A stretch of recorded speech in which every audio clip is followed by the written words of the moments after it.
overall, the question is this: is adding someone in your relationship, strictly monogamous couple, monogamous couple, this thing I don't do with I know I just said that all around, polyamorous relationships, like whatever, all that, strictly monogamous relationships.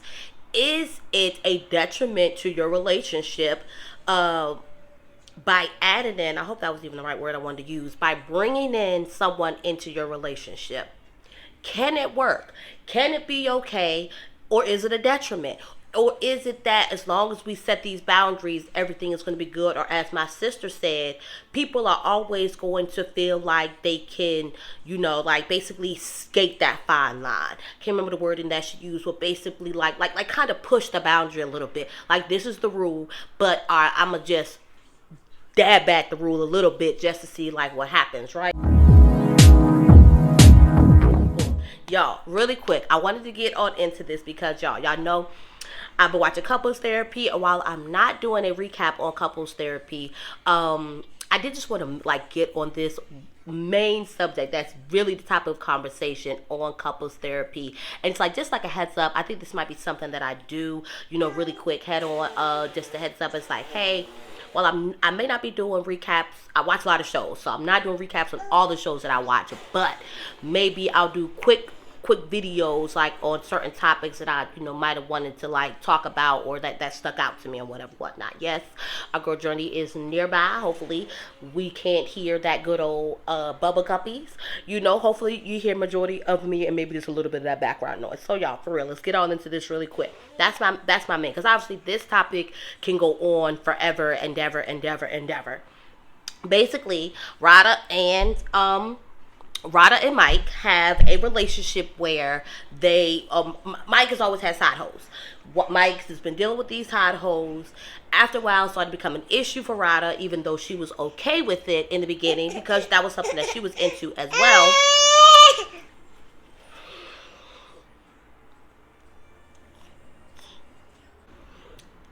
It seems like Rada basically, she was open to it, she was good with it, but now like she's at a place where, I guess she didn't think that it would still continue on for this long, even after they've committed, getting serious, talks of marriage, proposals, all that good stuff. So she did, what she felt was compromised by, hey, you can have one side chick a month, but as well, like, these side chicks are literally one hit it and quit it, so whatever, whatnot, right? So as I stated in the beginning, my question is because obviously like this topic can be a whole like this talk itself is just like a whole talk or whatever, whatnot. Like, what do we feel like this is something that monogamous relationships can actually handle, even with rules?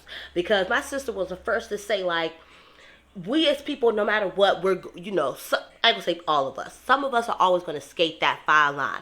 There's that boundary, and we just go tap on that boundary every here and there just to see if it's going to get a reaction, if you're going to do something about it, if you're going to say something about it, like, whatever. So do we really think that like people can actually bring in another person and without it causing some type of issue or rift within the relationship, even with adding in the boundaries, even with adding in the rules? Is somebody going to test that boundary, or is there some people out there who like, no, we can do this? I very well believe that there are couples out there who have tried this and it worked, and there are couples who have tried this and it didn't. One, I don't believe it's for everybody. Let's just talk about it. Not all in general, it's not for everybody. But I think where I want to make a point of it as one, I could definitely see Michael's point of view, because I think men get a lot of that from us as women, where we are okay with how things are when we meet them. We're first getting together. We see how they do. We see we see little things. Even if we're not okay with it, even if we are okay with it in the beginning, we let that stuff ride. And then somewhere in the sort of a relationship, we decide that, nope, you can't do that no more. You're not going to do that. Come on now. You basically told this man that this was okay, and now you want to switch up the rules on him. You have to now, don't like be trying to look at him crazy. Why you thinking like, what do you mean? Like, this was okay for so long. So on that, in fact, I can understand where Michael is coming from. On another end, I could definitely understand where Rada's coming from, because like she said, she was okay with, the forms of relationship. I think it just started to get much for her. And I think where we as women,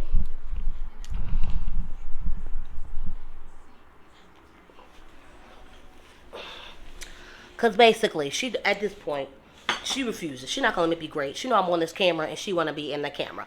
So, with that being said, what basic the thing with Rada is, what I get is, I feel like, and again, all my opinions, all my assumptions, like whatever, and I feel like we as women, we don't ask enough questions. We don't have enough necessary talks, because I feel like, had they had a talk once things had gotten serious, once they see in the shift in the relationship, whether being together long term, that topic started coming up. When you started to see that shift, that was when a conversation should have been had as to, okay, what does this look like for you once we get here? Or what does this look like? Is this something that you're going to consider?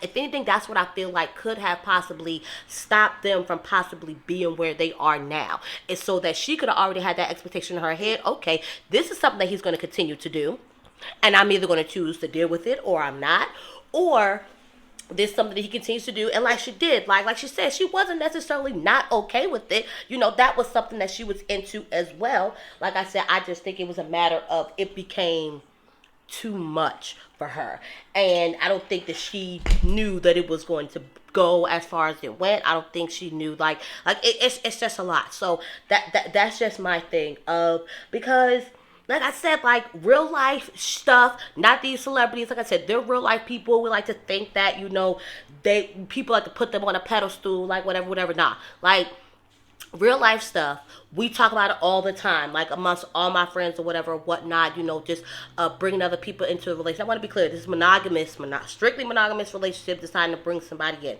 Not a polyamorous relationship, because that's not what this necessarily is. This is a strictly monogamous, and we're bringing somebody in. Because really, at the end of the day, he is really having a monogamous relationship with Ryder. He just like to bump other girls or whatever or whatnot. Like, that's his thing. And now let's talk about that. Culture and learned behavior. I think that's a big thing, is understanding the culture that people grow up in and what they see and what is okay in their culture, and then as well what they seen growing up. Yes, he knew that stuff wasn't okay, because his mom, that's the reason why his dad left his mom. But to Michael, this is what we're supposed to do. We're supposed to be just out here slanging it. Or it could be on the other guy's side, like he said, like, he's only acting like this because he was so ugly in school. Now he got to get it all out now. He got to get it all out now.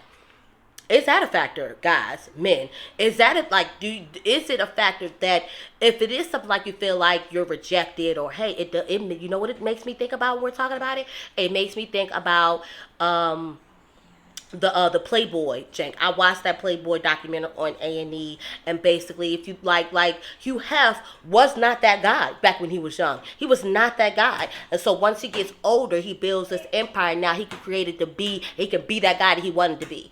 Is that Michael Blackson in this situation? Is this temporary? Because it sounds like this is something that Michael's probably, like, it don't sound like nothing he's ready to give up. But he's not going to give up. So, y'all, let's talk about it. Where I'm at with it, I don't know. I don't even know, y'all. I'm not even going to hold y'all, because I'm a Libra, so I see things on all sides, and then as well, I feel like I automatically have a trust that people are going to do right, and they're going to have these thoughts, going to set these boundaries, if that's somewhere that they're going to go. That basically, all in all, I don't think it's for everybody. I don't think it's for everybody. And then even in this circumstance with Michael and Ryder, I think it's a circumstance where Ryder's really going to have to figure out whether she's going to shut up and deal with it, or whether she's going to leave. So, talk to me, y'all. What are y'all thoughts? Is this type of thing, is bringing someone in a detriment to the relationship or not? What are your thoughts? Is this something like you've been in before, and hey, it's something that worked? Is rules? I definitely feel like rules and boundaries are a big thing. That is a big thing. That is going to be a big thing if getting into something like this. So y'all, it's 10 minutes. I feel like that's good timing. I'm gonna get out of here. Drop some comments down below. Of course, go ahead and subscribe to your girl, to the channel, here in the land of Ashlands. Your girls, basically, this is stuff that I do. I feel like if anything, I'm gonna do a lot of talking. Maybe it's gonna end up being like, basically, we're still trying to figure out the direction that we're going in, right? But you're definitely gonna get my family lifestyle. You're gonna get my opinions, my talks, my wisdom on these reality shows, and yeah, maybe some other little stuff in between there. So, y'all, I'm out of here. Peace.